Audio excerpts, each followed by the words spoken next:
એ મહેમાનો આપણી વચ્ચે ઉપસ્થિત છે.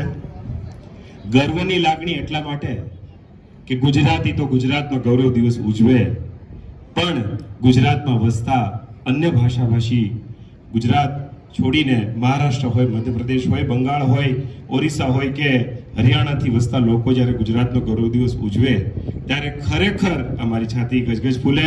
આપણે સૌ તાળીઓથી એમના આગમનને વધાવીશું.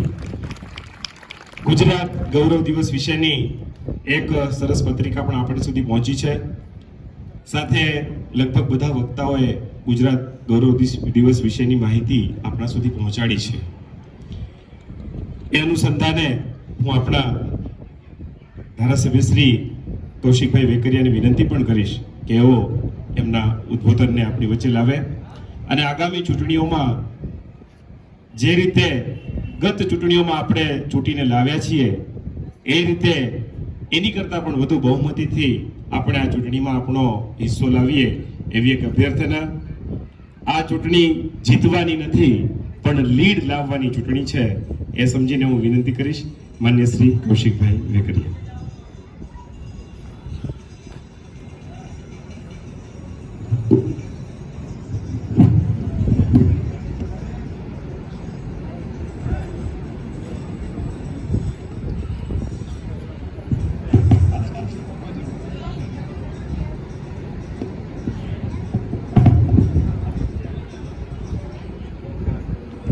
જય ભવાની.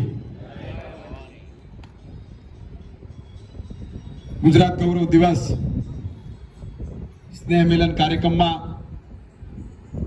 આપણી વચ્ચે ઉપસ્થિત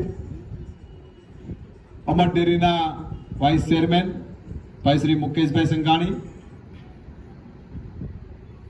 અમારા ભાષાભાષી સેલના કન્વીનર, અમારા ભાજપના અડીખમ કાર્યકર્તા અને નેતા ભાઈ શ્રી શશાંકભાઈ.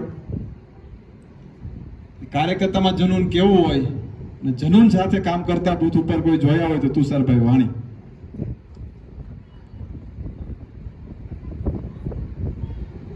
બેન શ્રી જયશ્રીઆઈ તાવડે, તેજસભાઈ ટોણે, ભાઈ શ્રી નરેન્દ્રભાઈ,